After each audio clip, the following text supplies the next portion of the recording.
Marore soifua fatal fatu I telefo le radio sa mo le nei fo yaso. Mo moatu mai I Amerika ma Iran, mo lapata iana Trump ya Iran I le avanoa muli e saini e se marienga a ele o yese teimi fatapulaa. Fai mai Iran pe ona riputia de CNN o loo fai nei tala noanga ma Oman ina ia fatuina se awala e ui atu I the Straits of Hormuz. Fai mai de CNN o loo te ena e Iran whamataranga e whapea sa whaia ni rātou tala noanga ma Amerika. O whairua na matanga rengo ra vai whafo Iran na pau tala noanga o loo whaia o tala noanga ma Oman mo le whaia o se awala le tu mau e saunga le mu mo wa e ui atu I le whai tu rea.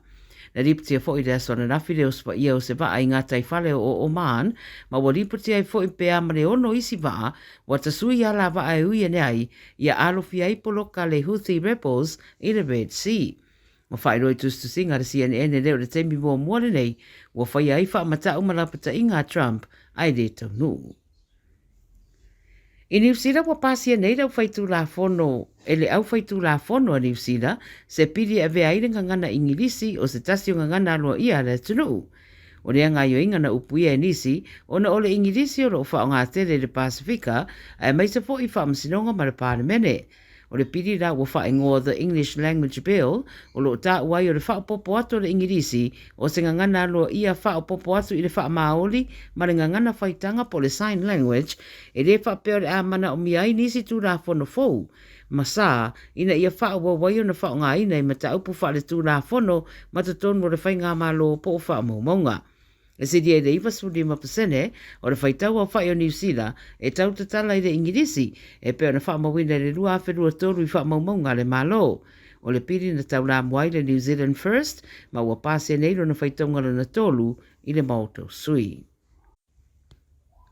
Mai Lucia ma Ukraine ua whaamaonia e Lucia to ofitu wa maririu ma le whasa fulu wa marinu ai leo spainga Ukraine whaongane ai drones na a fiaise matawhanga pisi e tumutumu iai tangata whai mai au fiai matamaiti ia ilatou wa fia. Tua ia Lucia Ukraine I leo spainga mai le mai ropo whetonu na fuafuanga iai le whana ina ane o lea upenga a o whairua le BBC na whaanongoina tau ngā whana I le mai au leo spainga le ai drones. Whaamatala le mōri mau le BBC le temina tupuai le whaalablawe to tele na popole o na o alatou whanau sa iei lea no fuanga. Wari putia le whaia e Lucia o ni o spainga I no fuanga o lo au ma waitanga tapo residential areas mai to tele fo I wa maririu ma manu ai. Mai le Pasifika, e rua sa furuiva tamai tai whaipule mai atunu e sa furu ma le whao le Pasifika na whaasoa I a latou tū la fono I le Parliamene o New Zealand I Wellingtone.